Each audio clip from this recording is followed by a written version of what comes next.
All right, what's up, guys? I'm coming to you from the beauty of my basement. We got 30-mile-an-hour winds out there in Kansas with gusts up to 40. Bunch of tournaments for this weekend were canceled, so we are here in the basement. And I just thought I'd take some time to show you some stuff that I use this time of year. So, you want to take a look?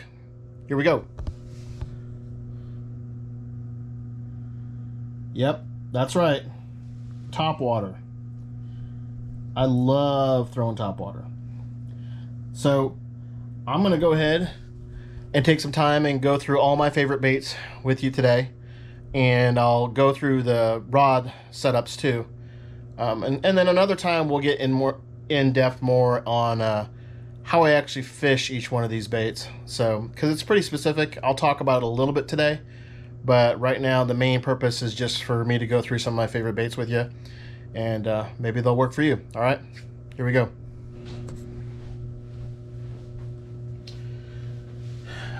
All right, guys. Well, it's summertime.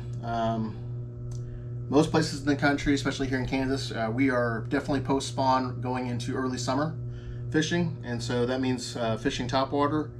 For me, I fish a lot of topwater. So let's see here. Well, let's just start with on the left side here. We'll move over. So first category we'll look at is walking baits. Walking baits are very effective in Kansas. We surprisingly, probably to a lot of other people in the country, we have a lot of smallmouth in Kansas, and smallmouth love walking baits. Something about the bait, the fact that it's constantly moving. I think smallies just think that it's going to get away. And so it's a bait that they're very aggressive with, and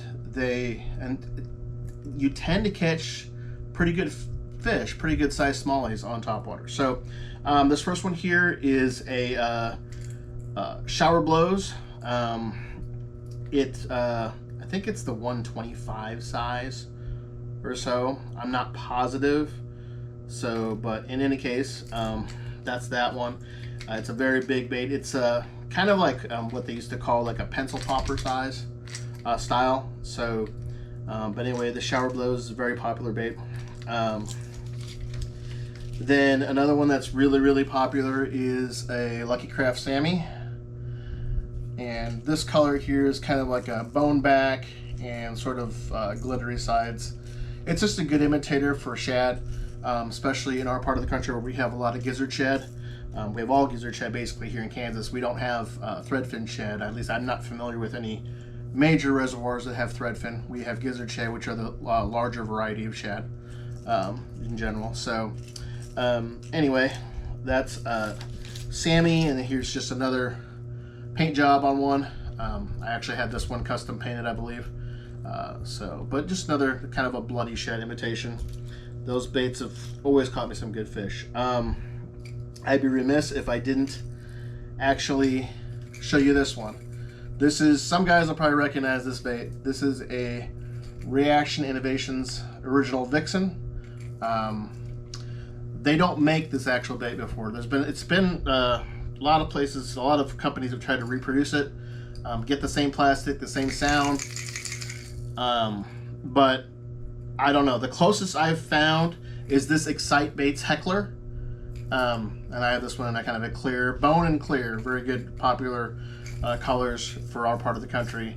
The sound is, you know, it's still not quite the same because this has a little bit of a high pitch to it too, but both of them catch fish.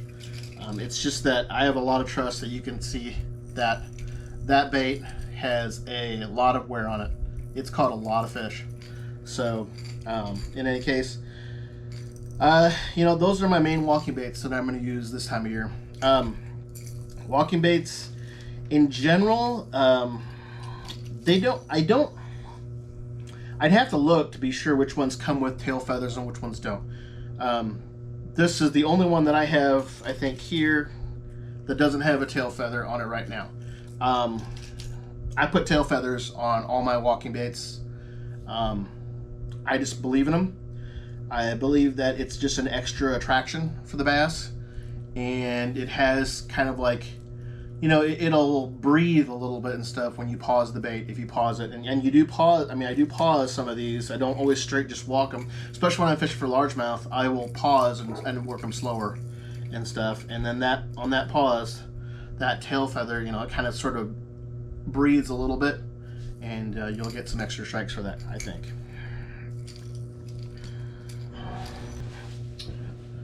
All right, next category is one of my favorites, Buzzbaits. And this one's actually going to be pretty short because I don't vary a lot. Buzzbaits have been a hot topic lately. I know Stony Floyd used it to win the Big Bass Bash at Lake of the Ozarks last year. He caught the big bass on it, and he also won the tournament on a buzzbait. So I catch a lot of good fish on a buzzbait. Everybody who fishes buzzbaits a lot knows it catches big fish. I just fished my own little kayak circuit, the Konzag Yak Bass League kayak circuit I run. I fished a tournament at Lone Star Lake here in Kansas, and I won big bass on a buzzbait. Actually, the exact same. I only used one version of buzzbait. A lot of guys like clackers or head knockers for their buzzbaits, and those will definitely catch fish. There's no doubt that they do. I tend to go kind of old school. The buzzbait I actually throw is a buzzbait that was designed by Jacob Wheeler for Xcite. It's a Xcite Jacob Wheeler buzzbait. He actually, you know, before Major League Fishing and before, you know, the advent of, you know, forward-facing sonar and everything, he was really known for throwing a buzzbait. I mean, I'm sure he still throws a buzzbait a lot now, but he designed this buzzbait for Xcite, and I think it's really good. Out of the package, it will make the perfect sound. This little squeal, a little bit of a, I don't know, tinny kind of rubbing. I mean, he crimps down the rivet on the bottom here already. The hook's really good. It's sturdy. It holds up. But I will say I've caught so many fish on it before that I've actually had these things break down.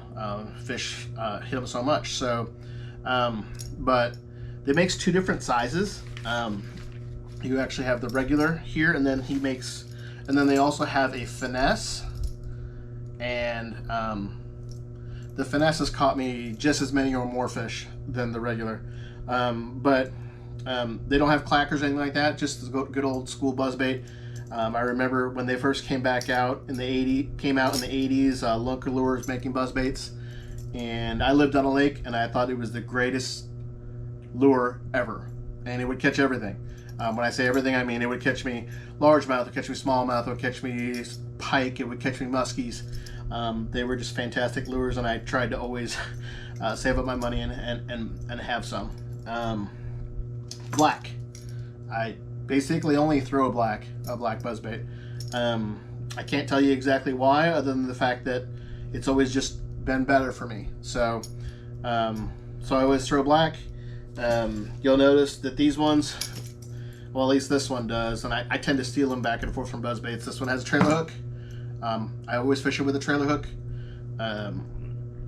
It's just that extra bit of security, and if a fish short strikes it, I'm going to get them. I use the Gamakatsu SP trailer hook, I think is what it's called, in a 1/0 size, the smallest size that they make it in, and it's super duper sharp. This buzzbait only weighs 5/16 of an ounce. A lot of guys throw buzzbaits that are a lot heavier than that. 1/2 ounce is a pretty popular weight. War Eagle's buzzbaits are very popular. One is 3/8. So 5/16, what that means is that this bait floats really easy. When I make a cast, I'm able to make sure to engage that reel before it sinks and get it buzzing on the top. On top of that, what else helps with that is I always add some plastic. I know the trend these days a lot is for guys to, just put a toad on the back, no skirt, just a Zoom horny toad or something similar, and that works for sure. I used to do it that way, but this way is the way I do it almost exclusively now. I leave the skirt on. Jacob Wheeler, he was nice enough to put a good bait keeper on here for you, because he believes in putting a trailer on there too, and I use a Zoom. This is a Zoom Z-Craw Junior. and that's actually I think it's the black. I think it's called just black silver flake. It's black on the top, silver flake on the bottom, and you know, it's worked really good for me. I don't really have, if they don't bite this one, this color, and one of the two sizes, then I just figure it's not a good buzzbait day. But it has served me well, and you know, I don't.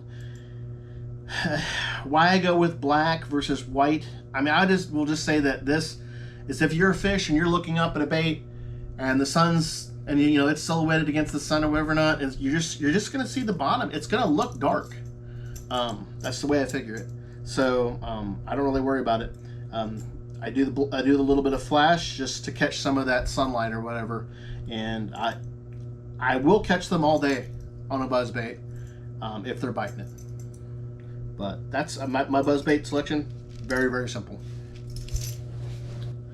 All right, poppers.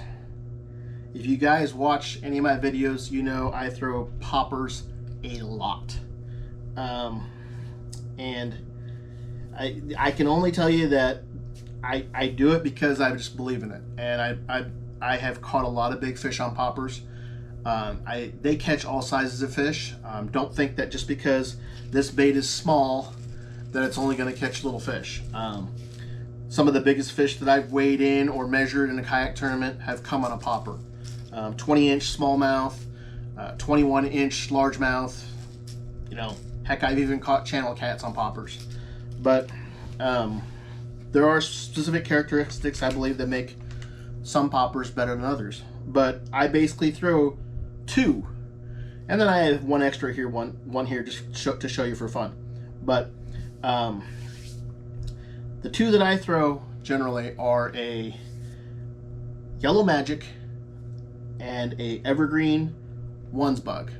That second one, there's probably quite a few people that aren't really familiar with that one, so I'll introduce that to you today. Some of you already know the secret, so it's not going to be anything new to you. But the Yellow Magic is a Japanese bait.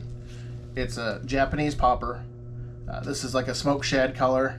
The one I throw the most, actually I think I have tied on over here, is a bone color. And this one has got a lot of use. But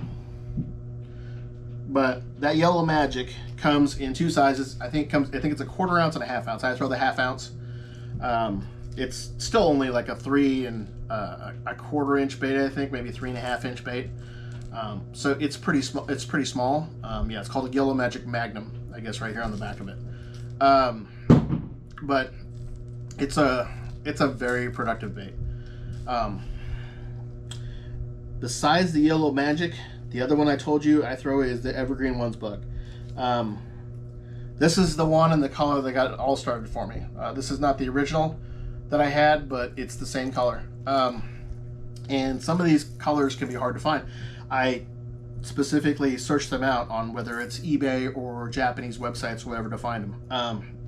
Evergreen, you know, you might be familiar with the company. They are the ones that, you know, Brett Hype turned to you know, basically create his chatterbait rod.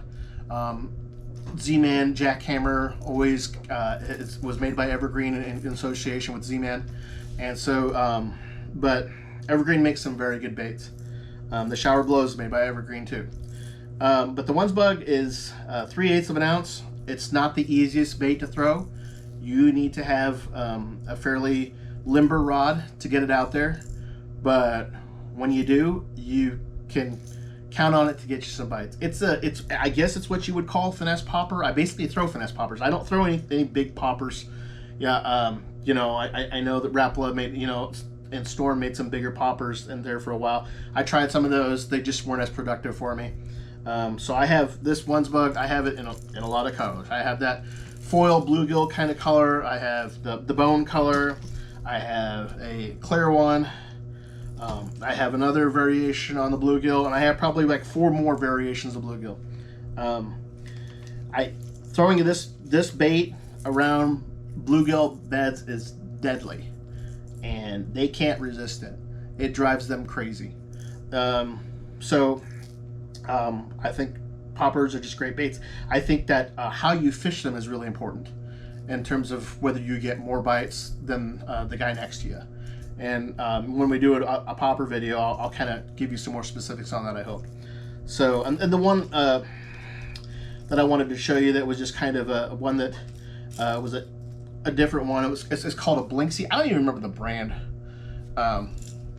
who made this bait.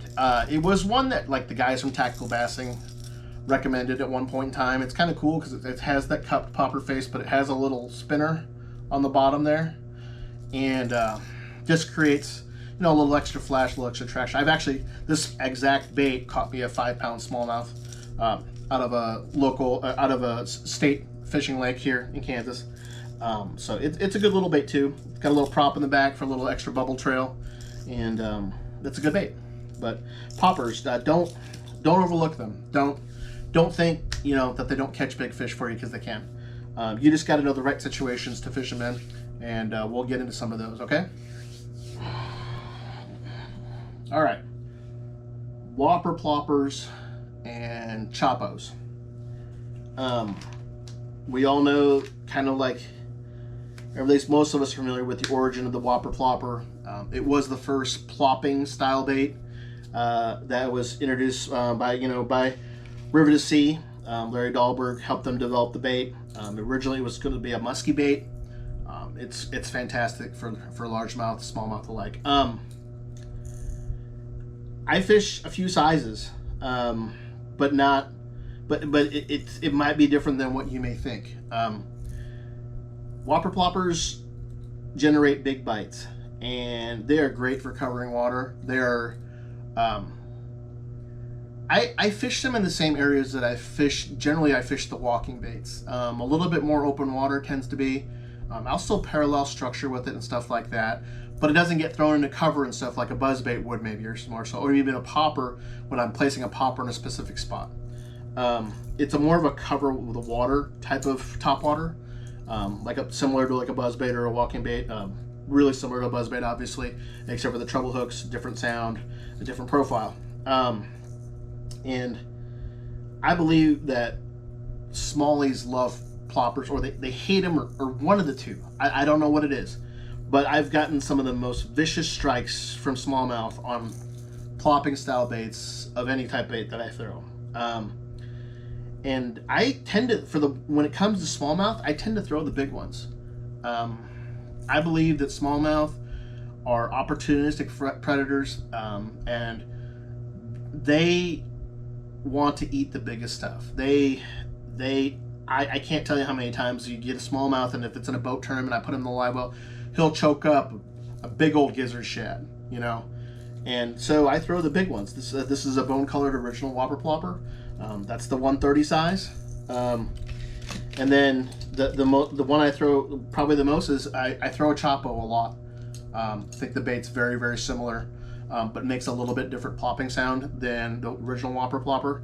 And the 120 size is just slightly smaller, slightly different profile and stuff. So, you know, it's got a little bit different profile too. It's not as rounded as like the 130 is, you know, but they both get bit. In my opinion, you only really need two colors. You need black or white, or black or bone, and you're good to go. I think Choppo, I think the Berkley calls this Maverick. So there's also the white. I also have the white Choppo there in I think that's the 100 size, and then the original Whopper plopper in the 110 size. 110 is a very, you know, if you get nervous about throwing something this big for smallies, then go down to the next size, go to the 110. The 110 still works really, really good in my experience for both largemouth and smallmouth.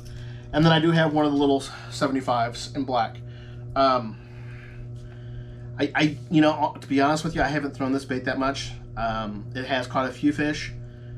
It makes a little bit different sound, plopping sound, than the others do. So it does kind of work that way, but obviously the profile is entirely different, a lot smaller. I think this bait, although I haven't put a lot of use to it into it yet, would be good for more of a start and stop plopping approach. similar to like your old school like tail props and stuff. But you know, I wanted to throw that in there just to show you guys that, you know, that having some variation can help too sometimes. But I do tend to stick with the ones that I've always done well on. All right. Last thing, frogs. Kansas. I don't throw a ton of frogs. Our reservoirs seem to not always favor a frog. Don't always favor a frog, except for when we get a little bit extra water, get some flooded grass. Some of the lakes like Big Hill or, you know, Wilson back in the day when it had more grass in it. Some of those lakes tend to have a good frog bite. But otherwise, I'll be fishing frogs on a lot of smaller bodies of water that have weeds and just a lot of cover. But I only really throw like 2, maybe 3. I don't know. There should be a third one in here, but I don't even know if I had one handy. Oh yeah, here it is. But I really only throw like 2 frogs. I like popping frogs better than just regular frogs, especially around here because we're more open water. We're not fishing like in Kansas. We're not fishing like matted vegetation very often. Every once in a while it'll happen, and we do have some lily pads and stuff where sometimes it works better. But generally, I'm throwing a popping frog. The Terminator popping frog, fantastic frog. That's one of the main ones I throw. I really like black. This bluegill color can be good too, and then the white, kind of the more translucent white one, I don't have one handy here, is a good one too. These Terminator poppers, they walk really well. To me, a popping frog, or a popper for that matter, is not just about pulling it and blooping it, you know, where that old school, you know, pop, bloop, bloop, bloop. That's not the way I fish it. I walk it. I walk it and I'll pause it, and I'll walk it and I'll pause it. Every once in a while I'll give it some little pop just to give it an extra little pop, or I might start with a pop. But I'm looking for a bait that walks, and this Terminator popping frog walks really, really well. Another one that walks really, really well is a Jackall Gavacho. You'll see the guys on Tactical Bass and recommend this frog all the time. This frog is a little bit different. It's got 3 legs on it. And it's a little larger, but I've never had a fish have the problem getting in its mouth. They walk extremely well, and they catch a lot of fish. So I certainly wouldn't worry about the size on those. And Jackall also makes this last little one that I'll show you, and it's called a Jackall Kaera. It's not a popper, but it does splash a little more just because of how that face is designed a little bit. And so but it's a very small kind of finesse frog. It's pretty small, and this has caught me some big fish too. And all these frogs, the hookup on them is really good. But I think that this one, it walks okay. It's a little harder to walk just because it's so small and it's so short. Generally, I believe a bait has to be a little bit longer. Oops, they got hooked together. A little bit longer for it to be able to walk that well. So, but it's still a good little frog bait. So, in any case, guys, that's all the baits. Those are my favorites as far as Topwater is concerned. Let's just go ahead and take some time here, and we'll discuss the rods and the setups and stuff. Okay, rod setups. As I showed you, I had that popper tied on a rod already. That's that Yellow Magic Magnum popper, weighs a half an ounce. Really, I mean, it's really easy to cast. You can fish this popper on a lot of different rods, but the rod I do use is a Daiwa Tatula Elite. It's the one designed by Randy Howell. It's a small crank, lipless, and jerkbait rod is what he calls it. So it's a little more limber in the tip, and with it being a little more limber in the tip like that, I can cast it a long ways. I can cast even those little Evergreen ones bugs that only weigh like a 3/8 and catch air and stuff like that. I can still cast those a long ways. And since the tip is softer, I can also work it the way that I want. Like I told you, I walk almost all my baits, poppers included. And it's easier to do if you have a little bit softer rod. So that's and I Generally tend to use a faster reel on it. This one actually right now is just on a 6.3 to 1 Daiwa Tatula SVTW, the original one. I have it on a slower reel just right now. With the popper, sometimes I tend to go a little too fast, and so I like to just make sure that I don't do that. But generally, I'll be fishing on a little bit faster reel gear ratio. But that one's that one. It's a 30-pound Sufix 832 braid on here. No leader. I've experimented with leaders, monofilament leaders, and everything. Guys use a small piece of monofilament. I don't like it. I came across a tip somewhere along the line about bobber stops, and that's what I put. I put a little sinker stop in front of the bait, and that will generally keep the braid from tangling in the front treble too much. I'll even put 2 of them on there sometimes, just to make sure to keep that first piece of braid kind of straighter in front of the bait, so that it doesn't get tangled in the trebles as much. And then, of course, poppers. Don't fish a popper without a feather, guys. Okay, you're missing out on half of the attraction. Okay, and do yourself a favor too, if you can. Most poppers, and this is just my little secret thing, or I wouldn't say it's a secret, but it's just something I keep to myself a lot, is that do yourself a favor if you could find tail feathers that are dark in color. Most poppers come with like a white tail feather. You know, this one came with a white tail feather. I switched it out. Show me a fish that has a white tail, and besides like an albino catfish or something, and I'll show you a fish that I've really never seen before. Most fish, the tails are dark. You buy one of the glide baits, the new popular glide baits or whatever on the market now, the tails are dark. They're not white. So I go with dark tail feathers. And I do think that makes a difference. It definitely makes my bait different than a lot of other guys' baits. So, in any case, I get those from I got a special guy I order them from, that he makes them custom for me. So, and that's about it for that. This setup can fish everything from a popper to that big 3/4 ounce Reaction Innovations Vixen. It can fish that big Evergreen shower blows. Those things weigh 3/4 ounce to an ounce. This rod can fish them all, and so it's a great rod for those purposes. So just wanted to give you one that you can use. When we're talking Buzzbaits or talking Ploppers, then we go to a slightly different rod. That rod is a medium action. When we're talking Buzzbaits and frogs and Ploppers, we're going to go to a medium heavy action. This is Daiwa Tatula Elite 7.3 multi-purpose rod, designed by Brent Heckler. This is the previous generation one. It's a medium heavy. It can throw almost anything. I can throw the big walkers on this. I can throw, obviously it's premier Buzzbait rod for me. Frogs, Ploppers, it can do a lot. That's another one that I would recommend. Once again, we're throwing braid on this one. Generally throw 40-pound braid on this rod. That just lets me get away with being able to throw the frogs on it. Most guys will throw at least 50-pound braid for a frog. I'll be throwing 40-pound, and I've never had any issues with it. At least here in Kansas, where we don't have a ton of cover, or a ton of vegetation. So, and another Daiwa Tatula SVTW, the original one. This reel is just the jack of all trades, 7.3 to 1, and you can do whatever you want with this reel, you could skip the heck out of a buzzbait or a frog or whatever with this reel. So, and then one more I wanted to show you, just because this rod is very versatile and it's a little bit more, I guess, affordable, and it can do basically everything. Maybe not a full-size frog, but this is a Daiwa Tatula XT.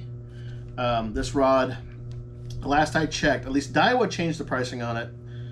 Just some of Daiwa's prices just went up to by $10 or $20, unfortunately. But this rod is in the $99 to $115 range. This is a 7-foot medium, and it says 1/4 to 3/4. I will tell you that this rod This specific Tatula XT fishes somewhere between medium and medium heavy, and you can do a lot of stuff with this rod. I can throw every single topwater that I have on this rod if I need to.